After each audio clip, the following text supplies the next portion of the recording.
Sanibonani bafundi ba-grade 12 nabafundi ba-grade 11. Okay, so i-question ekanjena-ke awuyidluli. I-question lena enama-marks amahhala, ama-marks alahleke lawa, right? So buka ukuthi i-question ekanjena iphendulwa kanjani. Mathe laphayana ku-1.3, point 1, show that the equation can be written in the form 2x is equal to 3. Bazokunikeza u-3 marks, right? So buka-ke, into okumele uyenze laphana ayiningi, right? So ukuthi nje wehlise lento abakubhalele yona njengoba injalo. So usuyehlisile, mawuqeda lapho-ke, right, kumele wena ngoba lento le yayibona ukuthi inama-exponent, right, kuzomele nawe ukhumbule ama-laws of exponents. So ngizokukhumbuza-ke nje le engizoyidinga la noma esizodinga ukuthi isebenzise kulesi sibalo lesi, right? Okay, so ichaza ukuthini-ke leya? Ithi uma ngabe i-base yakho inama-exponent, ama-exponent akho ingabe noma imangaki, right? So ama-exponent akho uma ngabe ehlukaniswe u-plus sign noma ehlukaniswe u-minus sign, right? Into ozoyenza uthatha i-base uyinikeze ini? I-exponent le eyokuqala. Uphinde futhi uthathe the same base uyinikeze i-exponent elandelayo, kanjalo kanjalo until ama-exponent akho eze njani? Aze aphele. So u-base A ngimnikezile i-exponent ewu-x lesekuqaleni. U-base A ngaphinde ngamnikeza futhi i-exponent ewu-y le enjani? E-positive. Alright, so and then ama-base akho bese uwahlukanisa nge-dot. I-dot lisho ukuthini? Lisho i-multiplication sign. Kahle kahle u-a exponent x multiply by a exponent y. Alright, so siyakudinga-ke lokhu njengamanje siyoku-apply-a kule question le so that sizo-prove-a. Right, so u-12 exponent x plus 1 singakhona simbhale sisebenzisa leya law of exponent. Abe ubani? U-12 exponent x plus, u-12 exponent x multiply by 12 exponent 1.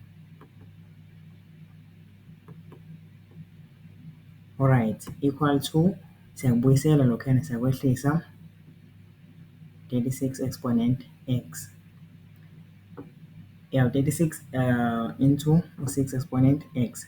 Alright, so mawusukwenzile-ke lokhuyana into udinga ukuthi uyenze, sekumele manje si-simplify-ke. Si-divide ngobani-ke? Ngaleya number leyana eseceleni kuka-12x, ubani? U-12 exponent 1. Divide ngayo both side ukuze uzoyisusa leya number leya, kusale ubani? Ngaka-left u-12x. So mawudivayida ngayo-ke zizokhanselana lezi y'namba lezi, u-12 uzokhansela u-12.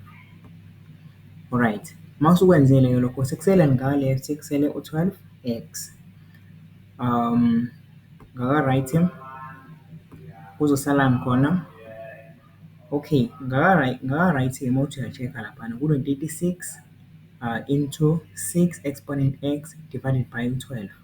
Alright, ungathatha i-calculator yakho uyisebenzise ushaye lezi y'namba leziyana, u-36 divided by u-12. So leyo number leyo ozoyithola uzobe uyi-multiply nobani? No-6 exponent x. So u-36 divided by 12 ubani? U-3. So kuzoba u-3 multiply by 6x. Alright, mawusukwenzile-ke lokho-ke usuyadivayida. Angithi yabo udamane uku-check-a noma ulokhu uku-check-a lokhu okumele uku-prove ukuthi bakubhale like ekugcineni kumele ibe njani leyo nto yakho. Right, okay, kumele ibe no-3 ngaka-right. So usekhona-ke u-3, siyambona. Alright, kusho ukuthi sekumele senze njani-ke manje? Sekumele sisuse loya 6x ngaka-right kusale u-3 yedwa.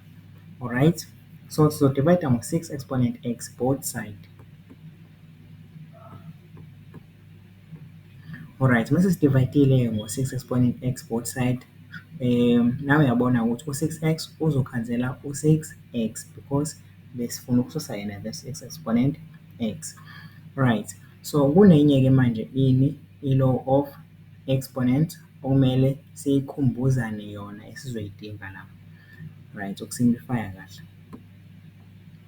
Alright, siqale sikhansele loya 6 exponent x nalo ongezansi. Okay, yini esoyidinga-ke njengamanje? Ngiyakubhalela i-law of exponent ozoyidinga. Uma ungasawazi kuzomele wavakashele because uzowadinga ku-exam.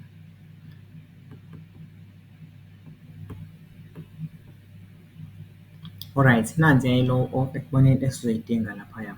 So, kahle kahle kwenzakalani-ke kuleya law leya? Uma ngabe sinama-base angafani but ama-base ethu ane-exponent efanayo and then sabe sawenza njani ama-base ethu? Sawadivayida, right? So, sawadivayida ama-base ethu njengobona laphaya. Sino-base A, u-base A akafani no-base B, but u-base A une-exponent ewu-x, no-base B une-exponent ewu-x. Right, uma uwadivayida kanje uyakhona ukuthi bese ubuyisela emuva-ke. Uthathe lama-base lawa owu-2 nale division line uwafake kuma-bracket. I-bracket lakho bese ulinikeza i-exponent efanayo nale exponent yalama-base lawa. So, kuzoba exponent x. So, lokhu sesikwazile njengamanje sizoku-aplaya la. Right, asiboneni-ke. So, sinama-base angafani, u-12 no-6, but lama-base ethu adivayidene, right? Ane-exponent enjani? Efanayo. So, sizo-aplaya loya mthetho. So, afaka ama-bracket ama-base ethu, i-bracket lethu silinikeze exponent x. Alright, mase sikwenzile kanjeyana-ke, okay, ngaka-right kugcine kusale ini? U-3. Alright, so sekumele manje sibuke kuma-bracket ukuthi khona bani-ke, khona u-12 divided by 6. Shaya i-calculator yakho, 12 divided by 6 ubani? U-2. So, u-x uyambuyisela-ke, kushuthi uzoba u-2 exponent x is equal to u-3. So, sesiqedile ukuphendula le question. So, ukuthi usolve kanjani ku-x uma ngabe usufike la, ngizokukhombisa kwividiyo elandelayo. So, kuzomele ubuke yona-ke. But sesiqedile ukuphendula le question eya-3 marks. I-question ekade ilula leliyana ibidinga ukuthi wazi lama-laws of exponent awu-2 noku-simplify ukuthi simplify kanjani-ke. Alright, by the way, thanks for watching. Please like this video bese uyangifollowa bese ubuka ividiyo yami elandelayo ukuthi u-x simsolva kanjani-ke uma ngabe sine-case ekanjeya. Yeah, sharp.